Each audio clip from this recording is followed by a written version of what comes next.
น้ำเหลืองน้ำหยังพูมันก็ค่อยๆไหลออกพี่น้องเอ้ยต่อมผุพองมันก็ขึ้นเนาะเพราะว่ามัน15-16ชั่วโมงแล้วพี่น้องบ่ฮู้ว่าสิใช้เวลาจักมื้อเนาะมันสิเซาคักเนาะพี่น้องเนาะนี่แหละคือว่าหลายๆคนเพิ่นแนะนำยามาเนาะยาพื้นบ้านเพราะว่าเฮาก็บ่ได้ไปหาหมอเนาะก็คือปัวแบบพื้นบ้านเฮาเนาะแล้วก็ไปเออไปซื้อยาท่ายากินยาแก้อักเสบเนาะนี่แหละพี่น้องเอ้ยเพราะว่าเหตุการณ์นี้ก็เป็นเหตุการณ์เตือนสติเฮาได้เนาะแล้วก็มาเป็นอุทาหรณ์ให้หลายๆคนเด้อพี่น้องอย่าชะล่าใจกับฟืนกับไฟเนาะสบายดีพ่อแม่พี่น้องสู่ทุกคนทั้งฝั่งไทยฝั่งลาวเด้อพี่น้องเอ้ยมื้อนี้มาเบิ่งอาการน้องที่ว่าบ่กล้องได้เอาลงคลิปสั้นเนาะพี่น้องเนาะอยู่ในช่องบ่กล้องเนาะมาเบิ่งอาการของน้องพี่น้องมื้อนี้ผ่านไป15ชั่วโมงเนาะ15ชั่วโมง16ชั่วโมงเนาะเพราะว่าเมื่อวานนี้นะพี่น้องช่วงเวลาประมาณ5โมงถึง6โมงเนาะคือเกิดเหตุเนาะไฟลวกน้องเพิ่นเนาะพี่น้องเนาะสาเหตุก็คือเพิ่นนี่ซ่อมเครื่องเนาะซ่อมเครื่องตัดไม้พี่น้องเอ้ยแล้วเจ้าของลืมโตบัดตานี้ของลืมโตน้ำมันนะพี่น้องน้ำมันที่จะใส่เครื่องตัดไม้นะมันย่อยใส่เสื้อเพิ่นเสื้อน่ะเป็นเสื้อแนวใดเสื้อกีฬาเสื้อยืดเสื้อกีฬาคือเสื้อกีฬาเนาะเสื้อกีฬาเสื้อสติ๊กเกอร์ยางเหมือนมันเป็นสติกเกอร์ยางไปถอดเสื้อมันเป็นยางเพิ่นว่าแล้วน้ำมันน่ะไปอยู่ในหันเนาะย่อยใส่ในเสื้อนั่นเนาะยังกับเหงื่อมันก็ผสมกับเหงื่อแม่นบ่ก็เลยบ่ฮู้เมื่อแม่นบ่เลยบ่ฮู้เมื่อก็เลยบัดตานี้หยิบยาสูบพี่น้องยาสูบน่ะขึ้นมาไต้แม่นบ่ขึ้นมาไต้แล้วก็วูบไปเลยพี่น้องเอ้ยวูบมาเลยเนาะก็เลยไฟนี่ลวกแก้เสือจนบ่ทันจะสิแล่นไปไสเฮาว่าเนาะนี่พี่น้องเอ้ยนี่แหละอาการของเพิ่นก็แต่ว่าตอนแรกอะเฮาบ่ได้พากันไปหาหมอก็คือรักษาแบบพื้นบ้านเฮาซะก่อนเนาะรักษาแบบพื้นบ้านเฮาซะก่อนก็คือเอาเพิ่นนี่ไปเป่าไล่พิษแม่นบ่บ้านเฮาเอิ้นเนาะไปเป่าไล่พิษเนาะไปเป่าไล่พิษนำคนที่เพิ่นมีความรู้เนาะทั้งแผลแบบนี้เนาะพี่น้องเนาะที่เคยเป่าเคยหยังมาเพราะว่าการรักษาบ้านเฮาสิมีแบบนี้พี่น้องเอ้ยที่บ่ได้ไปหาหมอเนาะนี่ลวกเบิดหน้าเบิดตานี่แหละบางครั้งเนาะพี่น้องเนาะบางทีเฮาก็คิดบ่ถึงดอกว่ามันสิเกิดขึ้นเนาะแล้วความเชื่อบ้านเบากล้องก็คือเพิ่นนี่มีเคราะห์เนาะคือเพิ่นมีเคราะห์เนาะเพราะว่ามื้อนั้นน่ะเพิ่นขี่รถเนาะว่ามีนกเข้าบ่นกเข้ามาบินตำหน้ารถจับแขนเลยเนาะจับแขนเลยพี่น้องเอ้ยโอ้ยเนาะสิว่าจังได๋บ้านเฮาคือว่าเพิ่นมีเคราะห์เพราะว่าแบบนี้เนาะเพราะว่าอาการของน้องก็คือแสนเจ็บปวดแหละพี่น้องเอ้ยไฟลวกไฟล้นนี่มันอธิบายบ่ถูกแล้วความเจ็บปวดเนาะคือว่าน้องก็เมื่อคืนนี่คือว่านอนได้เนาะนอนได้อยู่บ่นอนได้พี่น้องแต่ว่าหลักๆเลยนี่แหละเดี๋ยวบ่กล้องเดี๋ยวบ่กล้องสิพาเบิ่งจุดที่มันหนักๆเลยเนาะคือว่าหน้าตาน้องมันก็พุพองไม่ตามที่แบบตามเวลาเนาะพี่น้องเนาะเพราะว่าเฮาก็ฮู้อยู่ว่าการที่ไฟมันไหม้มันหยังมันจะพุมันจะพองมันจะเป็นน้ำเหลืองเนาะน้ำเหลืองขึ้นมาคือว่าน้องอยู่ได้ย้อนหวานหางจระเข้เนาะรักษาแบบพื้นบ้านเฮานี่พี่น้องเอ้ยนี่แหละแต่สิเอายายังมาใช้เนาะบางคนเพิ่นก็แนะนำหลายๆเนาะเพิ่นว่าเอาขี้มินมาทาบางคนก็ว่าเอาน้ำมันหมาน้ำมันเลี้ยงผามาทาเนาะที่เพิ่นบอกเนาะพี่น้องเนาะนี่แหละเดี๋ยวมาเบิ่งอาการของน้องแล้วมาเบิ่งบอนที่มันพุพองเนาะพี่น้องเนาะเพราะว่ามันก็เป็นลายบอนมันเป็นล่ามขึ้นมาแต่โตแต่ขาบ่ใหม่เนาะมีแต่พายแขนกับพายกระโตนี่พี่น้องที่นักแห้งลีนี่นักแห้งลีพายขาพายแขนนี่เนาะเดี๋ยวเบิ่งน้ำกันพี่น้องเอ้ยเอาใจสู้ซอยน้องบ่ฮู้ว่าจักมื้อมันสิเซาเนาะระดับ เกือบเดือนพุ่นแหละบ่เศร้าขอให้มันไปได้มาได้ง่ายๆสะดวกสบายเนาะแต่ว่าน้ำเหลืองเบิดนี่คือว่าเศร้าอะนะคิดว่ามาเบิ่งจุดที่มันหนักจริงๆพี่น้องคือไตข้อเนาะเพราะว่าไฟมันสิลามขึ้นมาเลย ไม่เบิดบ่เครื่องก็ได้ บ่ออกย่างออกไปนั่งสูบยาเงินละไทย น้ำมันอยู่ในคือว่าห้องนั้น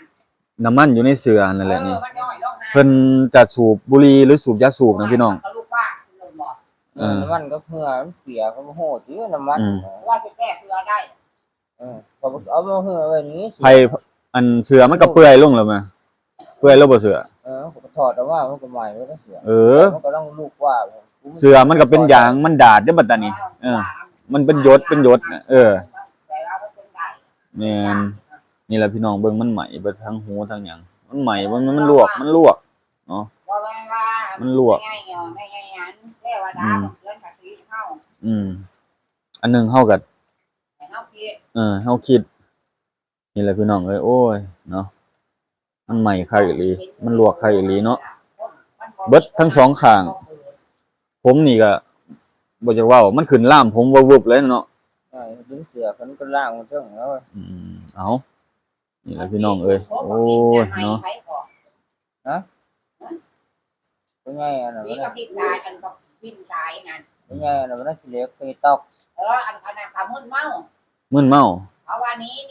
เน่าแห้งอันนั้น ไฟไหม้จนตายบ่ ให้จูดลองอีกแล้วเว้ย นั่นเขาไปเทน้ำมันหมดก้อนโคกนั่น โอ้ ก็ต้องจูดเทน้ำมันแล้วให้จูดลองอีก เอาไปแล้ววันนี้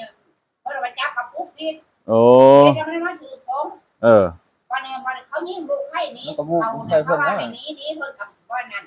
มันก็ไฟมันอายไฟมาโอ้ จูดลองอีกไว้เพื่อไป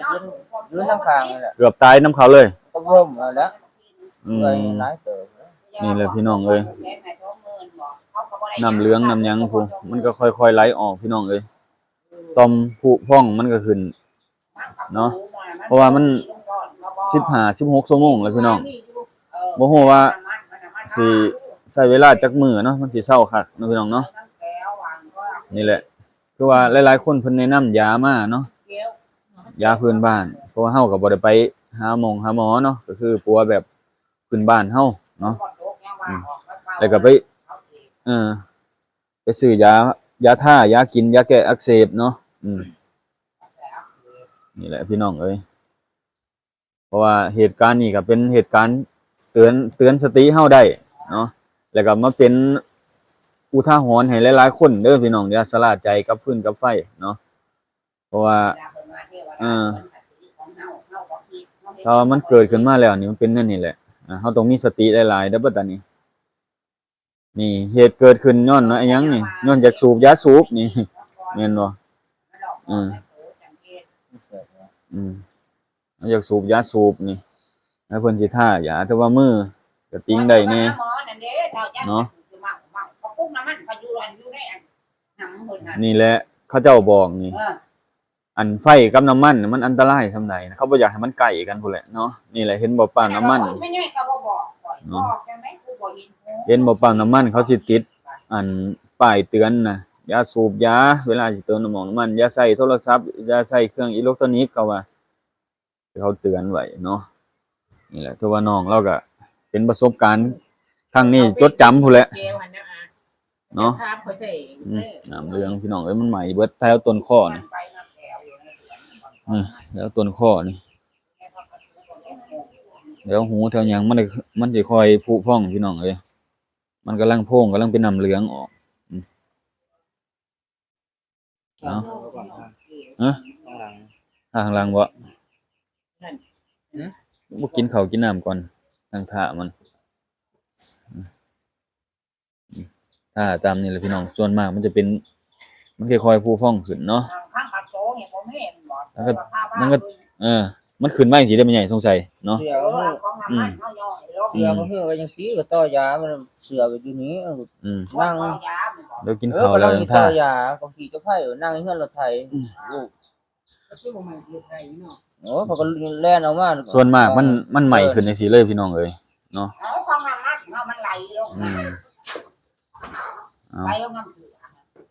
ความ แก้มก็เหือแล้ว เจ็บความทรมานความแสบนี่จะว่าจังไดพี่น้องเอ้ย นี่แหละเป็นอุทาหรณ์ให้เฮาเป็นคติเตือนใจอย่าใกล้มันแท้ๆอย่าสลาใจคิดหลายๆมีสติเนาะ ผมลงแล้วอันตวนเครื่องนั่น ออกไปนั่งเหรอ เพิ่นว่าง ออกไปนั่ง เพิ่นว่างแล้วเครื่องนะ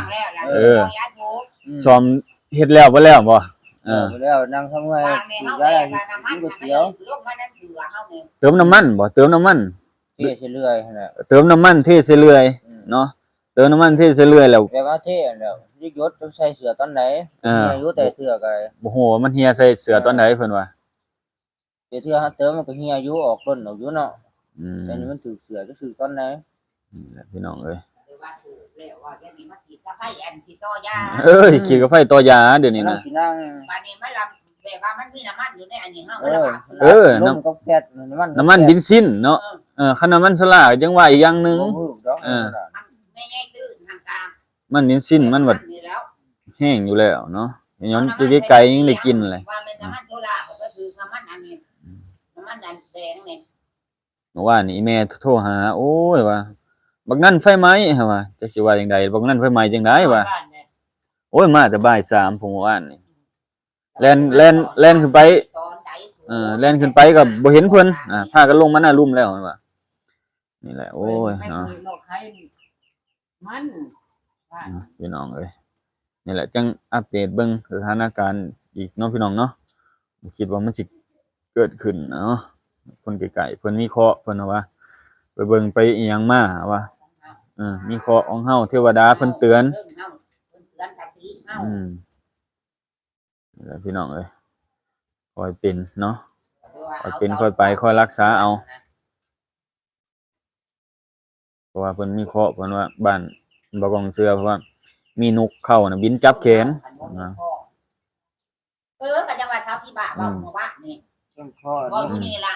ยังเข้านะยังไงก็บอกเฮ็ดต้นเฮ็ดอันให้ สิเฮ็ดเพิ่นมาบักนั่นกะนั่งโยนเข้ามาจากมันว่าโตที่กูก็ว่าซั่นตัว นั่งขี่รถแล้วลงมาหน้าพี่บ่า มันเอาแนวนั้นมันว่ามึงนั่งอยู่นกเข้ามาจาก เอ้าเศร้าใครเศร้าแล้วบ่เฮ็ดให้เพิ่นมันเบิดเคราะห์เบิดโศก แก้มเจ้าพ่อกะแต่พอเฮาล่ะมันจะมาจากมันสิเคยเห็นนกมาบอก นกมันนกเขานั่นเป็นไงเนาะนกหามผีเด้อเขาเจ้าเอิ้น นกมีกรรมเบิ่ง เอ้าพี่น้องเอ้ยเอ้าประมาณนี้แหละเนาะเดี๋ยวบ่กองจะอัปเดตสถานการณ์เบิ่งอาการของน้องเนาะมันเป็นจังได